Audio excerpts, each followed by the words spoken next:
Bien, faltan pocos días para que comience el segundo semestre del año, fecha que en realidad había fijado de alguna manera el gobierno para mejorar las condiciones, sobre todo de la inflación. La inflación hasta el momento sigue alta y con Julián Guarino vamos a repasar algunas de las razones por las cuales esto sucede. Hola Juli, buen día. ¿Qué tal? Muy buenos días. Bueno, obviamente tenemos que hablar del alza de los precios y por qué ahora al menos que hay quienes señalan dentro del gabinete económico que estamos en un periodo donde tendría que ir descendiendo. Bueno, todavía siguen niveles realmente elevados. Hay que recordar que por lo menos los datos que se proyectan para mayo están arrojando una inflación para el mes del 3,5%, que si uno la compara contra el mes previo, contra abril, que dio cerca del 7%, para algunas consultoras, por ejemplo para la ciudad de Buenos Aires 6,5%, uno podría decir, bueno, va descendiendo, pero estamos hablando de un pico histórico para la Argentina y por supuesto no puede ser tomado como parámetro. ¿Qué tomamos como parámetro? Podríamos tomar el último año y medio, donde la inflación en promedio arrojó un 2% mensual. Decimos que mayo probablemente termine en 3,5%, es decir, todavía estamos prácticamente en el doble del nivel promedio que traíamos ya en los últimos meses y por ende lo que tenemos que señalar es que todavía sigue alta. ¿Cuáles son los factores que están haciendo que la inflación permanezca en esos niveles y no descienda, ¿no? Porque de alguna forma hay algunos que tienen una raíz muy cerquita en el tiempo y hay otros que son un poquito más lejanos. Si les parece los repasamos y después vamos a hablar del consumo. Atención porque se conocen algunos datos. Estábamos esperando y aparecen en el día de hoy algunos datos de algunas consultoras que empiezan a medir el consumo y sobre todo lo que es la pérdida de poder adquisitivo de las familias. Ahora, fíjense ustedes, vamos a ir repasando.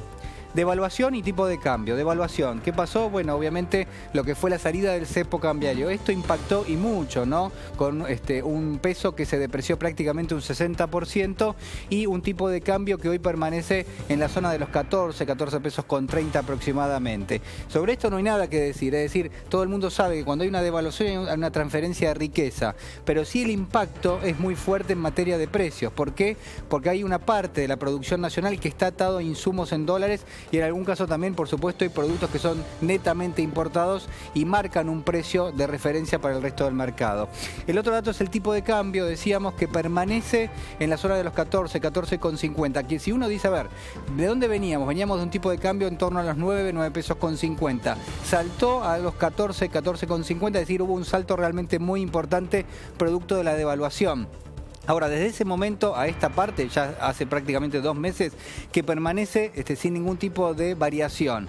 ¿Es bueno o es malo? Y quizás vamos a empezar a discutirlo en estos días porque se va a transformar en tema seguramente lo que es la quietud que tiene en este momento el tipo de cambio. Lo que podemos decir es que mientras no se mueva, y este es el detalle que quiero marcar, mientras el tipo de cambio no se mueva, no hay factores adicionales que exacerben lo que es la inflación. ¿Se entiende? Es decir, mientras el tipo de cambio no siga un camino alcista, y es de alguna manera la intención por parte del gobierno, enfriarlo, dejarlo congelado en 14,50, mientras no haya un crecimiento allí, no hay tampoco razones para que sigan incrementándose los precios, pero tampoco lo hay para que bajen, ¿no? Este es el otro dato. ¿Qué pasa con el ajuste de tarifas? Venimos hablando permanentemente del ajuste de tarifas.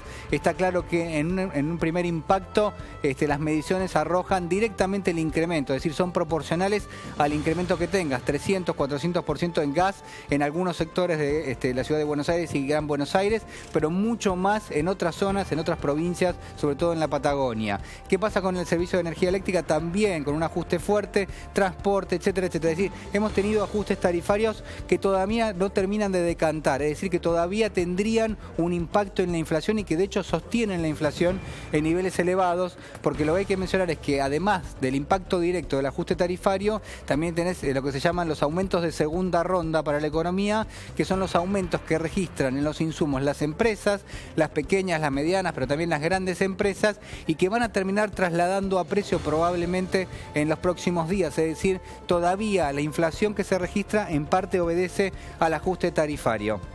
La emisión monetaria y la financiación del Banco Central. Este es otro de los datos que quizás el gobierno suele recalcar. ¿Por qué? Porque lo que dice el gobierno es la inflación es de alguna manera consecuencia de las propias acciones de gobierno.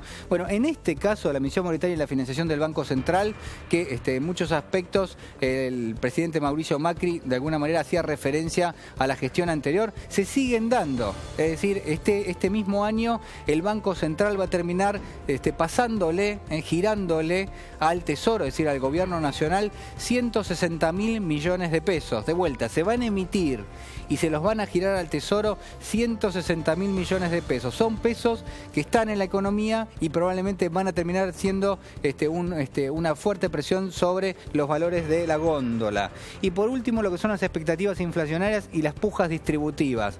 Traducción, porque a veces es difícil entenderlo. Las expectativas inflacionarias es lo que piensa la gente y lo que piensa el empresario promedio que puede pasar a futuro, y entonces son las decisiones que toma hoy para esos próximos meses. ¿Qué es lo importante de acá? Que las señales empiecen a decir que la inflación va a ir bajando para que las expectativas inflacionarias también vayan descendiendo y no haya un ajuste permanente de los precios.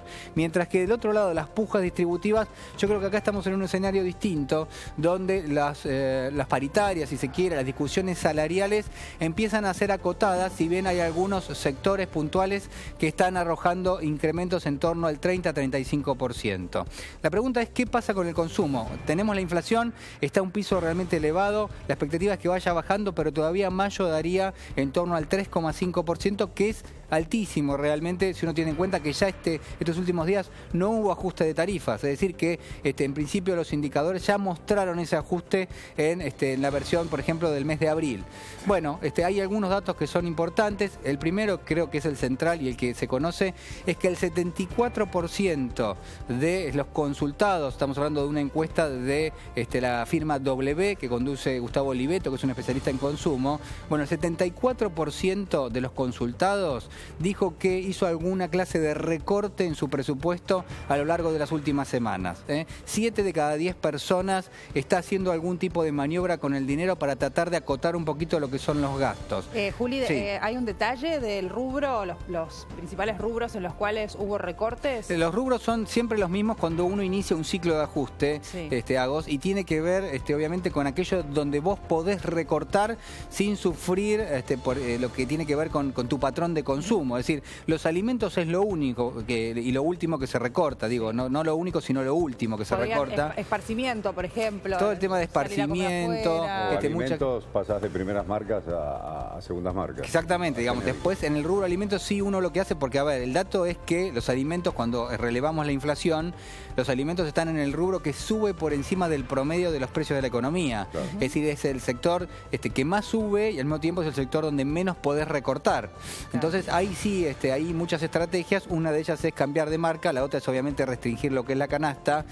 pero en general en indumentaria es uno de los sectores, entretenimiento, como ustedes decían también, todo el tema de calzado y a veces también bebidas, ¿no? Que está fuera de lo que es puntualmente alimentación y que se lo considera aparte, y donde la gente puede restringir, consume menos gaseosa, por ejemplo, ese tipo de cuestiones. Ahora, fíjense ustedes, cuando se le consulta a la gente si está bien o no la economía en este momento, apenas 12% de las personas dice que está bien y prácticamente el mismo número dice que puntualmente enfrenta problemas. Es decir, estamos hablando de un altísimo nivel de personas consultadas que lo que están diciendo es no estamos bien.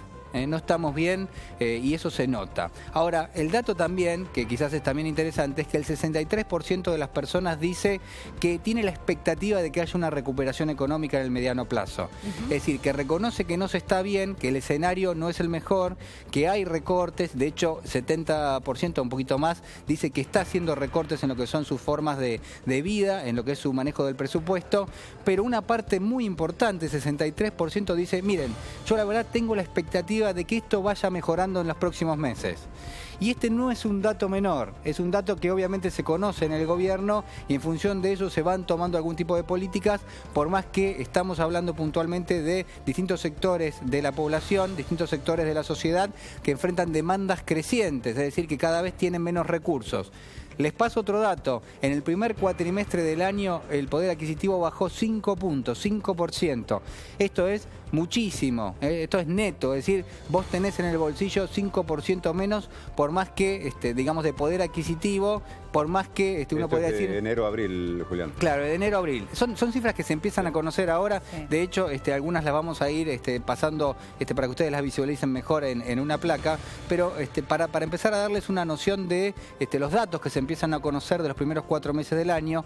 Muchos dirán, bueno, no hacía falta que lo cuentes porque eso se ve a diario. Sí, pero es importante porque nos muestran los matices que tiene esto y de alguna forma también cómo puede llegar a impactar lo que es el ajuste tarifario. Creo que si se compara noviembre a abril es el 8% llega Julián, ¿no? Claro, 64%, Claudio, dice que está preocupado con la economía, que le preocupa la economía y prácticamente más del 85% dice que está de acuerdo con el plan Ahora 12 y con el plan de precios cuidados. Evidentemente hay un alto grado de preocupación, hay un aval de la gente que pide cierta protección por parte del Estado en lo que es la escalada de los precios, tiene una expectativa de recuperación en los próximos meses, es alto, es más del 60%, dice, la verdad que yo espero que me vaya mejor en los próximos meses. Sabemos que hubo un ajuste, creemos que va a ir incrementándose un poquito lo que es la actividad económica, pero todavía el dato más fuerte es que 7 de cada 10 personas reconoce que ha hecho algún tipo de recorte, por lo menos en sus gastos, a lo largo de las últimas semanas. Gracias, Juli. No, por favor. Seguimos. ¿Cómo no?